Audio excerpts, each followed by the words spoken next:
look at this, the spectrum, how it is going to changes. We have taken this left hand side structure of complex compound, and when we have this each proton shift, now see here, when we have this only CdCl3, when we have only CdCl3, in that case, look at the spectral line, look at the spectral line, how they are showing the spectra.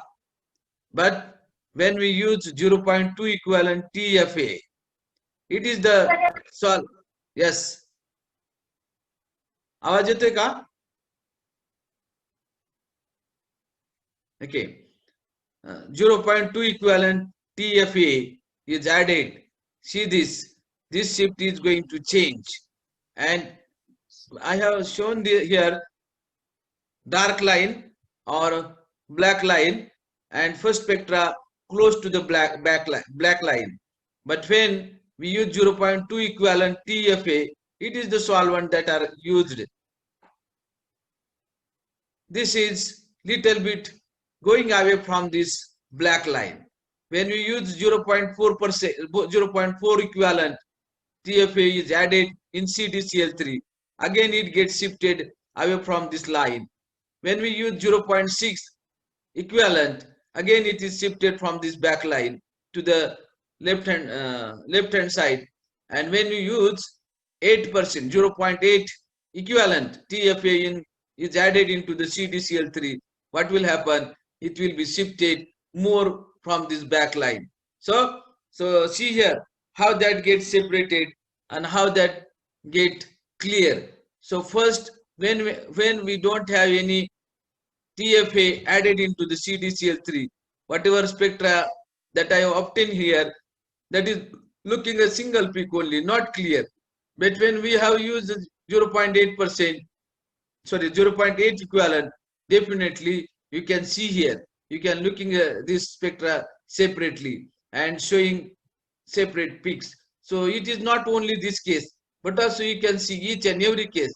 You will observe that each and every place is going to change. Means that spectra is going to change, and they having the good experience, or you can have good separation.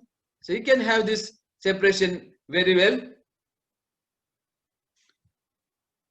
Another important things that I want to mention here, you know that cis and trans methoxycyclohexanol. You know the cyclohexanol. This is the structure of cyclohexanol. See here, it is diequatorials. Diequatorials means what we have to consider here. Look at this. This methoxy group is at equatorial position, and this OH group is at equatorial position. So methoxy group and OH group both are at equatorial position. Both are at equatorial position. And when you look at this another form, it means that it is again chair form. First one was also chair form. Second one is also chair form. Now whatever methoxy group and OH group were at equatorial position in this first compound, but if you use second compound, both OH group and methoxy group, they are at axial position. They are at axial position. When both are at axial position, it means that OH group and OCH group, when they are at axial position, look at this, hydrogen of OH group and oxygen from OCH group, they are making the bond. This bond is called as intramolecular hydrogen bonding, and this intramolecular hydrogen bonding is appear in diaxial cyclohexanol. So when we have the different kind of structure, cis structure and trans structure, you can observe this very well. So this is the very interesting things that we want to explain. Now see this another one. When we have the cyclohexane, we have taken only cyclohexane. In that case, coupling constant J of H1 and H2A. H1 and S2A means, look at this. I have taken the little bit bigger one. Okay, this one, 2A, 2E and H1. That things when we are considering, in that case that coupling constant is 6.6. And when we have this diaxial, that coupling constant is 3.4. Now see here, at one position diaxial, we have coupling constant. We have coupling constant less 3.4. But in case of di-equatorial, coupling constant is 6.6, means that two peaks are get separated. And the second one, peaks are close. When we use same DMSO, in that case, you will have the 10.9 coupling constant. And when we have this DMSO for diaxial, then it is 4.2. Actually, this is the not trans, you can say it is cis also, because both, if you look at this, both are on the same side. It is, instead of trans, you can consider this is cis. Both compound are cis, but one is in one compound, OH group has equatorial position, and another also methoxy group is equatorial position. But in this case, both are at axial position. In that case, it is not trans, it is cis only, but only the position of OH group and OCH3 groups are having the different one. So when axial positions are there, definitely they are making the hydrogen bonding. That is called as intramolecular hydrogen bonding, and it reduces the coupling constant. So by that you can see this very well.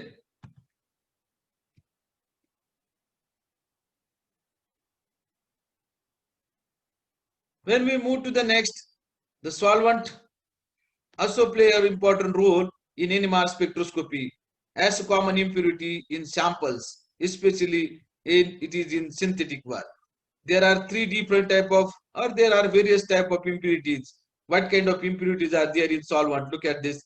Trace amount of solvent that were not removed completely by the rotary evaporator often remain in the sample. Means when we have taken the solvent and organic compound, and when we try to remove that solvent by using rotary evaporator, even though in that case very trace amount of solvent is remaining, and that solvent is interfering the spectra of NMR spectra of organic compound. So trace amount of solvent is left. This is the first impurity. Second impurity, the trace impurity in spectra include water, either from deuterated solvent or from the surface of the sample tube, or you can have stopcock grease. It means that when you are separating, you can use stopcock. This stopcock, we are applying a grease to the stopcock so that it can work very well. So during that time, the whatever grease is present at stopcock, that may be mixed with the solvent. So it may contain water, or water will be remain when we have this deuterated solvent, trace amount of that one. And third one is, occasionally one will see the resonance in NMR. When we see the resonance in NMR spectrum from plasticizer that has leached from the laboratory tubing. It means that when we are doing the experiment and plastic tube is used for the various purpose, may some part of plastic may coming with the sample, and that may be interfere. So there are various kind of impurities available with the solvent. One is trace amount of solvent is remaining with the organic compound. Second one is some water molecule is remaining when we use the deuterated solvent, or it may also contain grease impurity, stopcock, which where we have applied a grease. And third one is when we use the experimental method, in that case some plastic tubes are used, and that plastic tube may enter into the organic compounds, and that may create a impurity. So that kind of three different impurity will be observed very well. So chemical shift of the sample resonance can be changes in the different solvent. The chemical shift of these trace impurities also appears at different places in the spectrum in different solvent. Trace water, for example, appears at 1.56 ppm in CdCl3. It means that when we take NMR spectra of organic compound, and suppose water molecule is remaining. If water molecule is remaining, you will appear that 1.56 ppm in CdCl3. Means we have taken the spectra of organic compound with the CdCl3, but small amount of water molecule is left. Due to that water molecule, you get the appearance or delta value 1.56 ppm, but at 0.40 ppm in benzene. It means that instead of taking the CdCl3, instead of taking the spectra in other, if you take it in benzene, that value is 0.40. Means whatever trace water is there, that water, here we got 1.56 ppm. In this case, you got 0.40 ppm in the benzene. And at 2.13 ppm and 7.48 ppm in acetonitrile, that is CD3CN and methanol. So by that way, you can consider these things very well. With this, we have finished the presentation. Whatever presentation I have taken, it is from Pavia book, also from P.S. Kalsi book, also from internet, some textbook. So I am very much thankful to all the resource available for the preparation of presentation. Once again, I am thankful to all. Now see student, what we have learned in this solvent defect. Definitely question will be asked, write a note on solvent.